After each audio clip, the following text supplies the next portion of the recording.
Hi, this is Ambi from Board Game Blitz, and today I'm talking about some games I played in the month of July of 2024.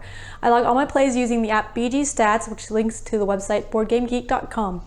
And in July, I played 34 plays of 22 different games, only 4 of which were new to me, which is less than usual. I guess 5 were new to me if you count Unpublished Prototype, but I can't really talk about that one.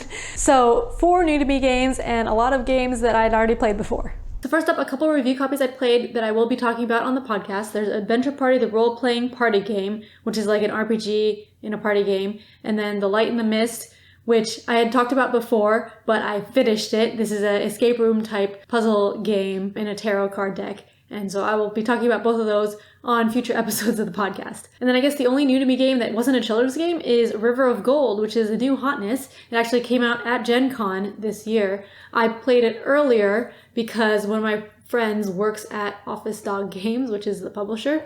I did talk about this on the podcast as well, but I want to talk about it here too. It's a midweight Euro game, which I haven't played a lot of those in a long time. So I enjoyed the play, but in River of Gold, the board is actual gold. Not the whole board, but there's like a river of shiny gold on it, like metallic gold foil on there. I took videos of it. It's very pretty. But basically you're going to have 2 boats per player moving down the river, and you can like move the boats and land on spaces and get things for landing on the spaces. Other people will be building buildings on the spaces, and they get bonuses if you land on their buildings. But on your turn you have a die that you roll, and you can either use that to move a boat, or to build a building in that sector, that region, or to deliver goods to a customer card that you have for that region. So the die roll indicates how much you can move or like what region you can do stuff in, but you can also mitigate that with some power that you get. I forget what it's called. There's lots of ways to get points. You're getting points for the customers, you're getting points for like influence track that you get from building buildings and doing other stuff.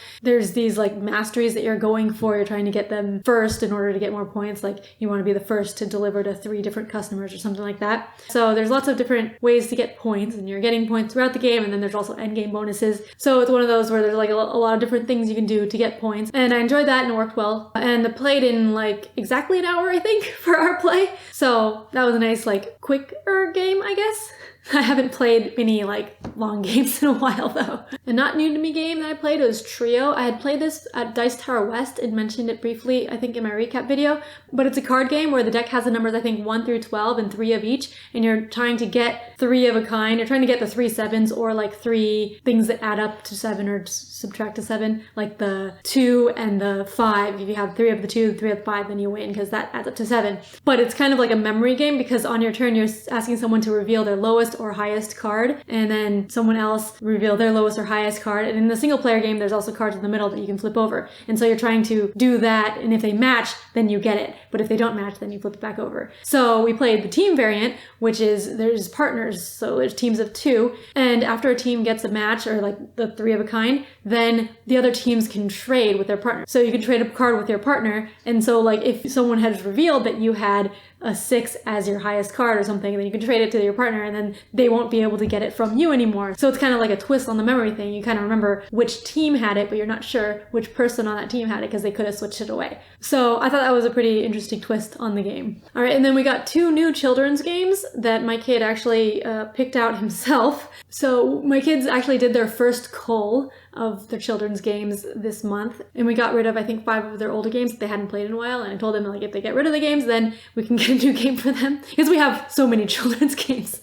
So we went to the game store and we got Moonlight Castle. One of my kids really wanted this because it has a 3D castle that you build up. So like the 3D castle is kind of just cool looking, but it has path tiles inside it, and you push the bottom tile out through the castle and build up this path, and instead of like drawing the top tile, like that's how you do it. It's a pretty cool mechanism. But the game itself is a beginner worker placement game where you draw gems out of a bag and you go to different spaces, and then you have to like pay the gems in order to go to some spaces, but then also to get the tiles, and you're trying to get these path tiles. There was a lot of luck in like drawing the tiles from the bag. I played with both of my kids, and one of my kids had like 10 tokens that he had drawn from the bag, but most of them were yellow, so like he couldn't get anything on the path, and he was very frustrated. So it could be a bad experience because of that. But my other kid really liked it because I mean he didn't have that problem. And the second game game I played, that problem didn't come up. Like there wasn't a stall in the game with no one able to get anything. But like the first game, there was a stall and it was kind of frustrating. But the one kid who did pick it out and likes the 3D stuff still really liked the game.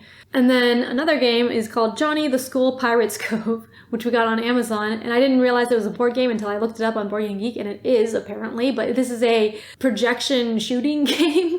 Like it's one player pretty much. There's a toy pirate ship with a skeleton on it. My kid loves skeletons and pirates, and so he saw this, is like, I want that. We actually have a point system where they earn points for doing good things, and then they can spend it on toys, and this is what he spent it on. So the pirate ship projects pirate ghosts or something onto the wall, and then you have a telescope that you point to the ghosts and try to shoot them, and you get points, I think, or like you're supposed to shoot the ghost. I'm not sure exactly how it scores or how well it works, because like the ghosts don't really disappear when you shoot them, and then I think the telescope itself is kind of separate from the boat, so I'm not sure like how well the sensors work. But he has a lot of fun shooting at the ghosts. It has to be in a dark room, and it's fun for him to do that. But yeah, I'm not sure exactly how scoring works. It tells you if you win by doing like this noise of coins clinking. But there's also like something that sounds like it's counting a score at the end of the game. But then when I did the win, it had a really low score compared to when we didn't get the win. So I'm not really sure how the scoring works in this game. But it is on Board Game Geek, so I guess it's a board game. So those are my highlights from July. As always, let me know what games you played and enjoyed in July. And if you have any questions about other games I played, let me know in the comments below. Thanks to our Ko-fi supporters for helping support the show and podcast. And listen to our podcast if you want more info on some of the games I played. Thanks for watching Board Game Blitz. Bye!